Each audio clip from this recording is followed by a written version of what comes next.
Hello, my name is Maddie Boardman and I'm a solution-focused therapist at Old Town Hypnotherapy in Swindon.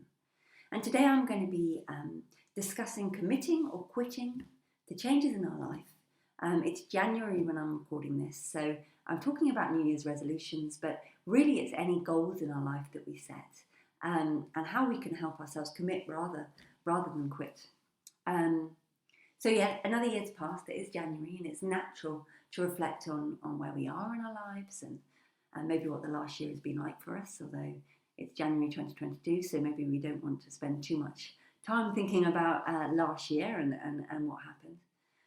And we decide with admirable intentions that we want to create a better version of ourselves this next year. Maybe we make a resolution, and I wonder if you've made any. The most popular, the top three, are to get fit, to eat more healthily, and the third one is quite new on the top three, and that is to be more eco-conscious. More recently, things like Dry January are popular, or veganary, to be vegan for the month. I'm not sure how to pronounce it, but they've become popular. However, there is a general feeling that the New Year's resolutions may no longer be worthwhile. It's reported that only 21% of the UK population make resolutions. And based on our previous performance, only a quarter of those 21% are likely to stick to them. The research tells us that we're unlikely to make it through the month and most likely to give up our resolutions on January the 19th, encouragingly dubbed Quitters Day. And we're now on the 13th of January, so you've got less than a week, and most people will have given up their January goals. And perhaps this year we have a good excuse. We're 2 years into this pandemic. Life has certainly been uncertain over the last couple of years. It's turned on its head quite a few times with little notice. And so maybe making resolutions about the year ahead seems a bit pointless. Making a resolution to go to the gym more when we don't really know if gyms are going to be open for the year, then maybe that seems a bit silly. Or even Dry January when we've had months where we've been starved of social contact. Maybe the last thing you want to do is stop yourself going to the pub to see friends. Or perhaps we've just cottoned on to the reality that most resolutions don't really work, and starting a new year feeling like a failure is just no fun at all. But trying to make changes to improve our lives or the lives of others is always admirable.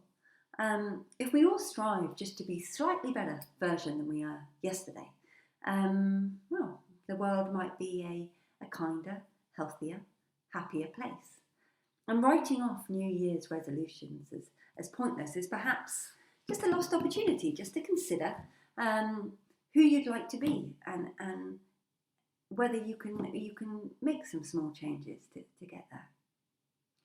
And New Year's resolutions, they're not a new thing. It's reported that the ancient Babylons were the first ones to grasp onto this concept of New Year's resolutions 4,000 years ago. And they made resolutions apparently to either pay back debts or to return something they borrowed, and they would make these resolutions not to themselves. These promises were not for them; they were for their gods, and they believed that if they paid off their debts and they returned whatever it is ancient Babylons borrow, then their gods would reward them favourably. Well, there's a clear difference that these days we usually just make promises to ourselves rather than to a deity, and they're usually centred in some kind of self-improvement, the healthier, fitter, that kind of thing. It's usually something about our lives. Unlike the Babylons, this makes us accountable only to ourselves, and there's no external factor encouraging us to stick to our goals. And so without that external pressure keeping us focused, many of us can just sneak out of them because fundamentally change is hard and our brains don't like it. They prefer to stick with what we're doing today because today we're surviving and it's safe. So making a new habit takes practice. It takes repetition. So how can we help ourselves get through Quitter's Day? How can we help ourselves to stick to our New Year's resolutions? Or indeed, any time of the year resolution, any kind of goal that we create for ourselves during our lives. And it's a bit about how does present you right this moment, forego that chocolate bar, so that future you is healthier. That concept of being able to anticipate the future and how we would like to feel then rather than how we're feeling right this minute. And like I said, habits are created through repetition. You may have heard that it takes 21 days to break or create a new habit. But this actually isn't true, not for everybody anyway. There's been some research by the University College in London, and they found, their psychology department did a study, and they found that a new habit usually takes around 2 months, 66 days to be exact, to be formed. But it can take as much as 254 days until it's fully formed. What it means by that is it's a subconscious, it's an automatic behaviour. So 254 days, that's a significant part of the year. But 66 days to have that habit formed. And the key is not to aim too high. You can always build upon your original goal. There was a lecturer in health psychology at the University of College London, and he wrote a paper for, it was a research paper for GPs. His name was Benjamin Gardner.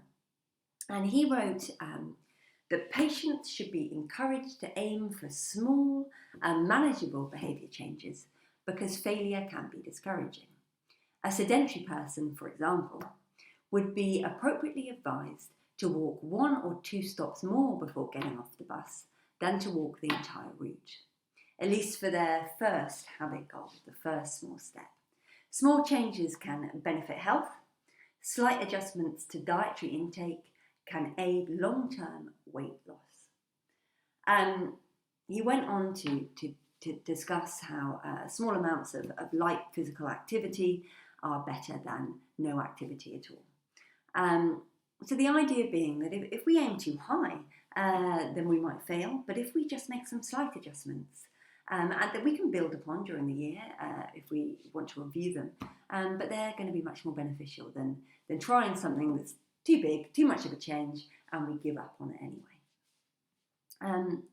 During our hypnotherapy sessions in clinic, we have the first half of the session that is solution-focused therapy.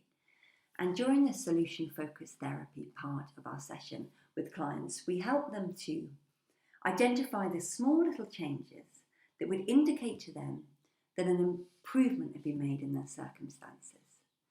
And these small little changes, they have to come from the client. The client has to come up with them. My job is to ask the right questions to help them find the answer. But the client is the only one in the room who realistically knows what is achievable for them in their lives at that moment. They know what they're capable of. And the science tells us that we don't like to be told what to do. Change must be on our terms to be successful. And the Babylons, the ancient Babylons we discussed earlier, they seem to get it right because they got right the need to be specific. Returning a borrowed item, paying back X amount as a debt, that's fairly straightforward. It's fairly a clear goal. In clinic, I often talk about the brain as being a bit like a sat-nav. And if you said to your sat-nav, I do not want to go to London, well, it wouldn't understand that sentence. And it might just take the only word it recognises, which is London, and direct you how best to get there. It's a bit like saying, do not, under any circumstances, think of a pink elephant. And you might just find the image of a pink elephant popping into your mind.